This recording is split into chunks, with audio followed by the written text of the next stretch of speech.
mungkin orang taunya kalau pelestarian itu ya udah biar nggak punah aja gitu. Tapi sebenarnya di balik itu para peneliti dan konservasionis gitu ya, orang yang pelestarian ini berusaha mati-matian buat nyadarin masyarakat. Ini bukan sekedar punah atau nggak punah aja, tapi kalau mereka berkurang itu bisa ganggu keseimbangan bumi secara keseluruhan gitu.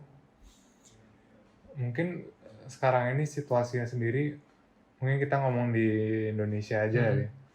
Sebenarnya gimana sih untuk situasi ekosistem atau juga hewan-hewan tumbuhan yang terancam punah ini, situasinya sekarang gimana sih kondisinya?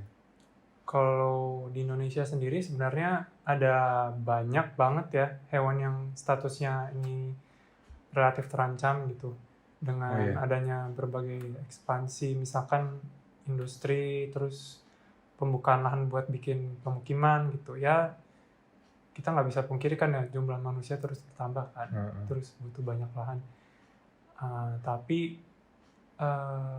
seringkali nggak diiringi dengan kita mau action apa gitu untuk balas budinya terhadap apa yang udah kita lakukan gitu loh.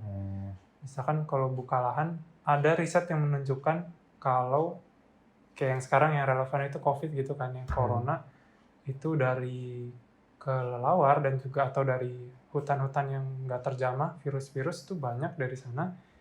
Kenapa bisa sampai menginfeksi manusia padahal dulu nggak ada gitu virus-virus baru, sekarang banyak. Karena banyak area yang seharusnya nggak dijamah, nggak diganggu sama manusia, tapi dimasukin dan akhirnya infeksi ke manusia lah gitu. Akhirnya itu mengganggu. Itu yang mungkin salah satu contoh yang kita bisa relevan lah ya gitu sehari-hari.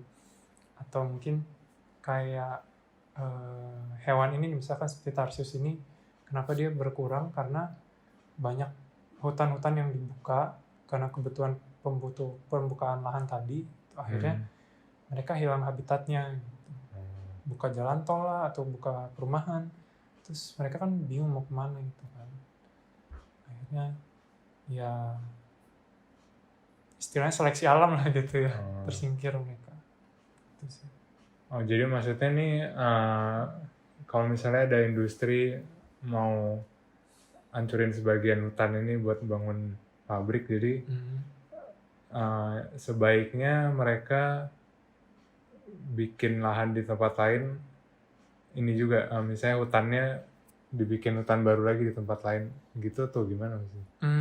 Sebenarnya nggak semudah itu sih ya, karena seharusnya kalau mau buka lahan atau buka industri baru itu ada perizinan yang cukup panjang. Mungkin kita sebutnya AMDAL gitu, analisis tentang dampak dari pembangunan itu terhadap lingkungan. Dan itu dikaji panjang banget kalau misalkan ini bangun ini, dampaknya ke lingkungan apa, ke masyarakat apa, dan jangka panjangnya gimana. Dan salah satunya bisa jadi misalkan dikenal dengan CSR gitu ya.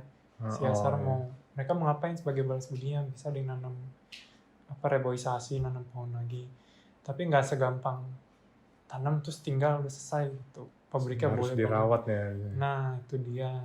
Dan seringkali di tempat yang terlindungi itu juga apa ya, bukannya mau ngomongin ini ya, ngomongin golongan tertentu yang asal ada lah ada di belakang layar gitu, itu semua lancar gitu kan. Tapi harusnya ya